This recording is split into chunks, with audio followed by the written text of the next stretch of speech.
We head to Cleveland, Ohio for a sentencing hearing. 21-year-old Logan Sinclair has been convicted of aggravated murder, felonious assault, kidnapping, and aggravated robbery. A year and a half earlier, Sinclair entered a gas station convenience store wearing a mask and armed with a gun, demanding money from the owner, 50-year-old Robert Spossett. As Sinclair left with the cash, Robert pulled a gun and shot at Sinclair, hitting him once. As Robert approached Sinclair to detain him, he briefly turned away, asking customers to call 911. That's when Sinclair fired back, hitting Robert 4 times. The gentleman's been shot. The gentleman's been shot. Oh my God. Get an ambulance here. This guy's in bad shape. Robert, a father of 3, died at the scene. An injured Sinclair fled in a car, but police tracked the license plate to an apartment where, after a brief standoff, Sinclair was arrested and taken into custody. He initially pled guilty, but later changed his plea to not guilty, claiming self-defense. The case went to trial, and after both sides came to rest, the jury took 2 days to return with a verdict: guilty. Today, Sinclair appears before Judge Brian Corrigan to hear his sentence.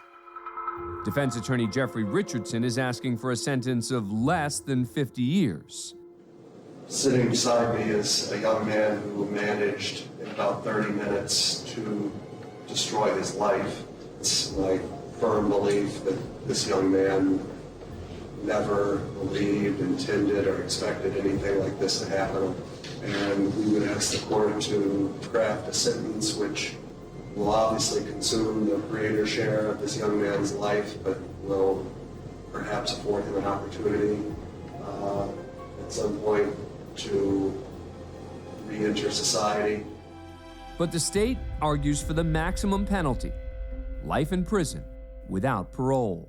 This defendant has never accepted responsibility. Not once. At all has he ever said, I shouldn't have been robbing that store. It's my fault. Before Judge Corrigan imposes sentence, Robert's wife, Kimberly, there with her 3 sons, delivers a tearful victim impact statement. She asked the court not to show her face on camera. We're a very close family.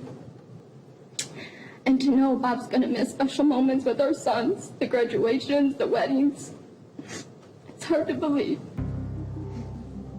We had big plans to grow old together. And to know I'm not gonna have that chance makes me angry. So we're gonna ask this court for justice, life without parole. I hate that he's still breathing.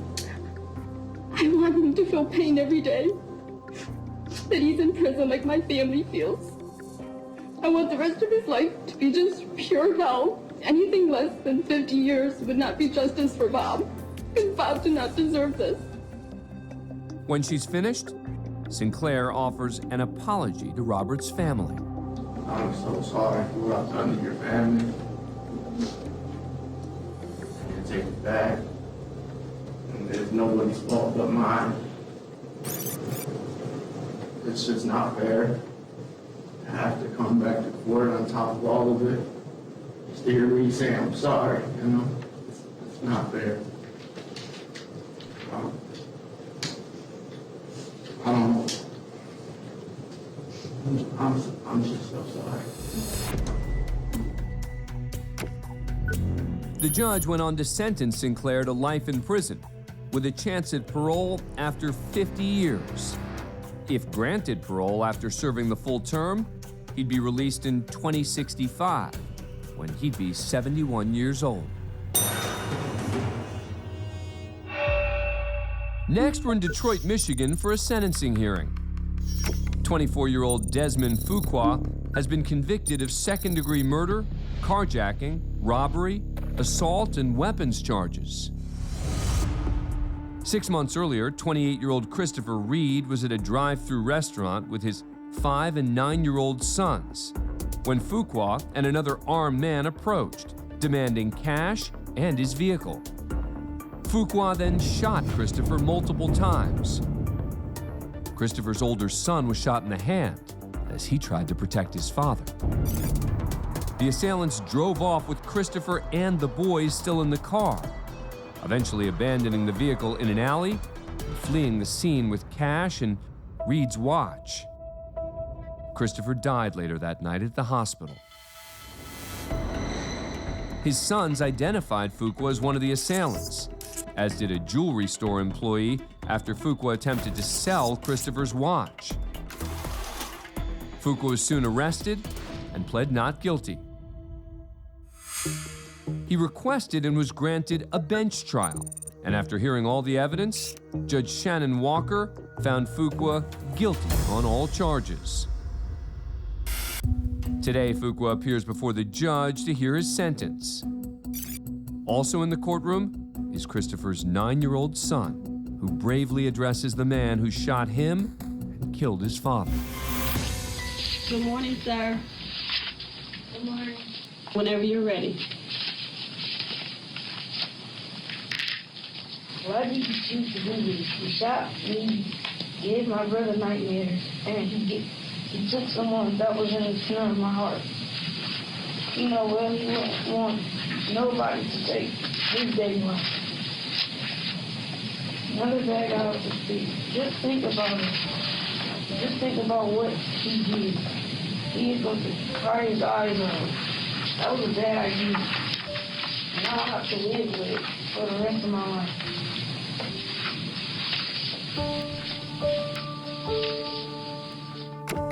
Next is Christopher's fiancée and mother of his 2 sons, Stavita Reed.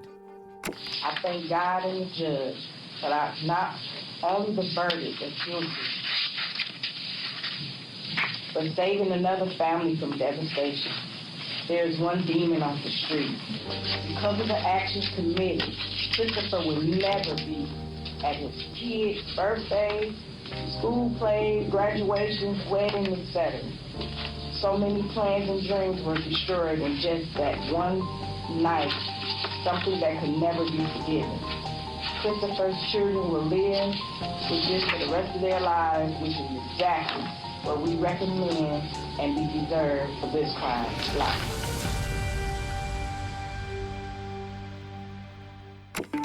The judge then turns her attention to Fukqua, who continues to maintain his innocence. Mr. Fukqua, is there anything you would like to say on your behalf before I impose sentence?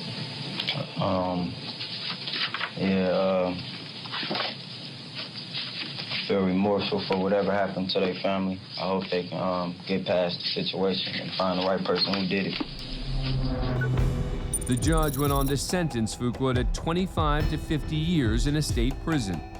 The earliest he could be released is 2042, when he would be 51 years old. As for Fukqua's accomplice, no arrests have been made, but police continue to investigate. Next, we're in Georgetown, South Carolina for a plea hearing. 62-year-old Raymond Moody has been charged with murder, kidnapping, and criminal sexual conduct. 13 years earlier, Brittany Drexel, a 17-year-old from Rochester, New York, had gone to Myrtle Beach, South Carolina, without her parents' permission, to celebrate spring break with friends.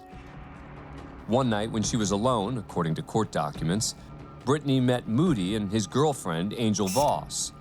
The three went to a campsite, and after Voss left, Moody allegedly sexually assaulted and strangled Brittany to death, leaving her body in a wooded area. When Brittany's boyfriend didn't hear from her, he called Brittany's mother, who contacted police. Moody, a registered sex offender who previously served 20 years in prison for kidnapping and sexual assault, was an early person of interest. But he denied any involvement, and when investigators didn't have enough evidence to charge him, the case went cold.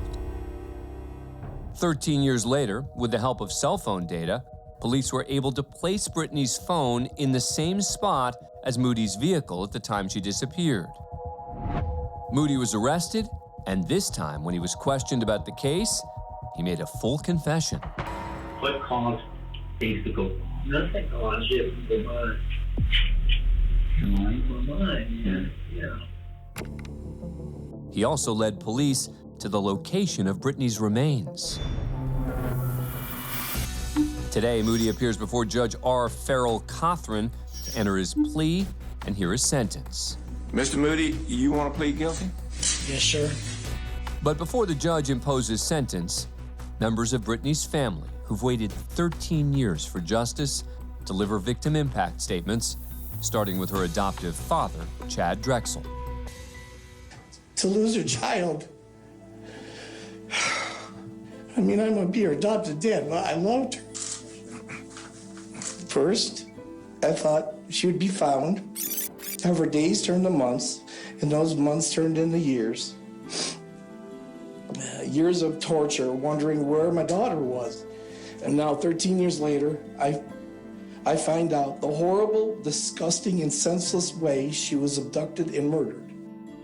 Every part of my being wants to say and do something about that, but my heart knows that I will not, and Brittany would not want me to go to jail over that.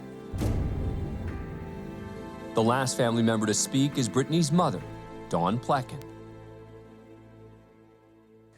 Today, my daughter, Brittany, is here with me. I wear her picture and her ashes around my neck. Today and every day for the rest of my life. That's all I have left after what you did to her. What gave you the right to put your hands on my daughter? I ask you, Judge Cothran, to sentence Raymond Moody to the fullest extent of the law, to make sure his last breath is taken in the cage where he belongs, where he will never harm another beautiful girl like Brittany again. Thank you. Next, Moody makes a statement and references both of his sexual assault cases. I was a monster. I was a monster then. And I was a monster. And I took Brittany Drexel's life.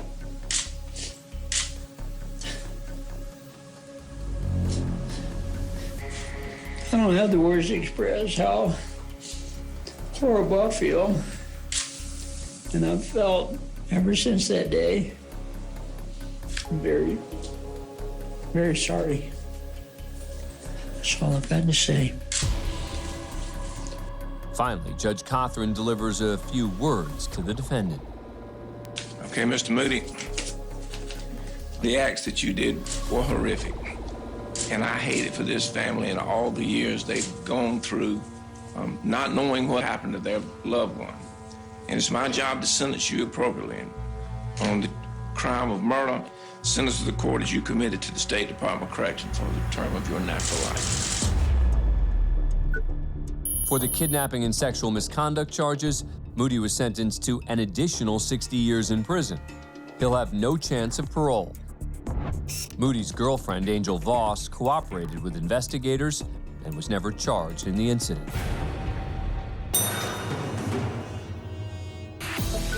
Next, we head to San Antonio, Texas for a sentencing hearing. 43-year-old Andre McDonald has been convicted of manslaughter and tampering with evidence. 4 years earlier, McDonald, an Air Force major, says he got into an argument with his wife, 29-year-old Andreen McDonald, over finances and her alleged infidelity. McDonald admitted to police that he'd kicked and punched Andreen several times, killing her, but all while defending himself. Police say part of the incident was witnessed by the couple's 7-year-old special needs daughter. According to court records, McDonald returned his daughter to bed and then took Andreen's body and dumped it in a private wooded area. The next day, McDonald was recorded on surveillance camera buying gas cans and a shovel. He then returned to the woods, where he used a claw hammer to strike Andreen's head. He then set her body on fire. Andreen's family reported her missing, and authorities began to search for her. When McDonald gave conflicting stories about his wife's whereabouts and stopped cooperating with police, he became their main suspect. 4 months after she was killed, Andrine's remains were discovered 6 miles from her home. McDonald was arrested and charged with first-degree murder, manslaughter, and tampering with evidence. He pled not guilty, and the case went to trial. It lasted 2 weeks, and after deliberating for 12 hours, the jury found McDonald not guilty of murder. He was, however, found guilty of manslaughter and tampering with evidence. Today, McDonald appears before Judge Frank Castro to hear his sentence. He's facing anywhere from 2 to 20 years in prison. Members of Andrine's family are also in the courtroom and deliver victim impact statements, beginning with Cindy Johnson, Andrine's sister. You destroyed our lives. Not only are you a murderer, you're a thief. You stole a sister's only sister. You stole my sister. Next is Andrine's father, who delivers a very different kind of message. We have a lot of fun together, you and I. We spoke like brothers. We spoke like father and son. You hurt me. You hurt my family. But I want you to know, in spite of everything, I forgive you. I love you. And when I say I love you, that cannot change. And it's your duty to seek God forgiveness. Before Judge Castro imposes sentence, he has a few words of his own for the defendant. It's devastating that you had caused her death with your child at home, coming down, seeing part of it. It's terrible that she had to be there. And in addition, you burned the body, you beat it with a hammer, and desecrated her corpse. It just defied imagination. So at this point, I'm going to go ahead and sentence you to 20 years in the institutional division of the Texas Department of Criminal Justice. In addition to his manslaughter sentence, McDonald pled guilty to tampering with evidence and was sentenced to 5 additional years, which will run consecutively. He was given credit for 2 years' time served and will be eligible for parole after 7.5 years. The earliest McDonald could be released is 2030, when he'd be 50 years old. The couple's daughter is now in the custody of her maternal grandmother.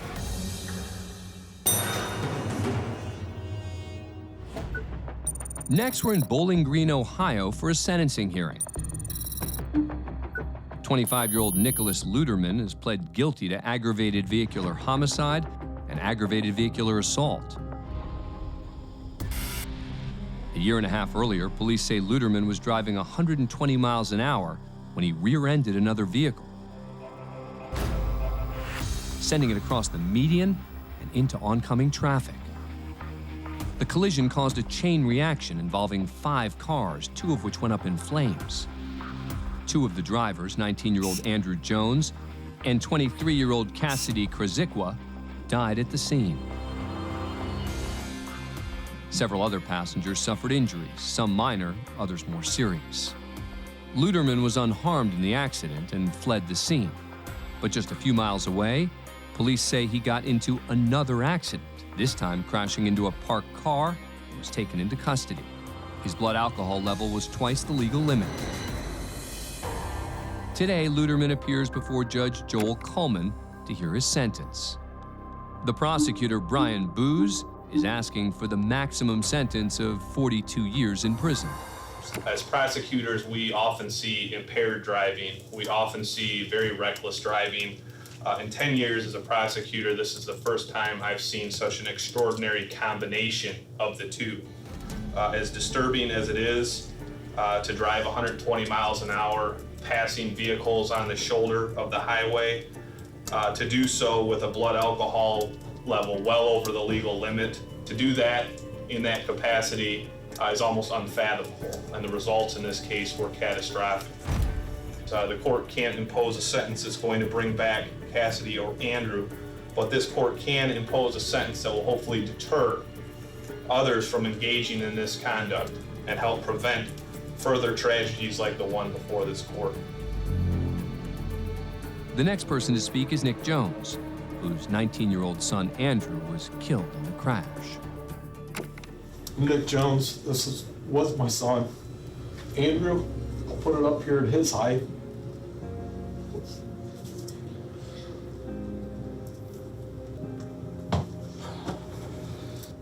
I'm living a parent's worst nightmare. Parents should never have to bury their children. As a father, I'm not only mourning my son, I'm mourning the dreams of what would have been.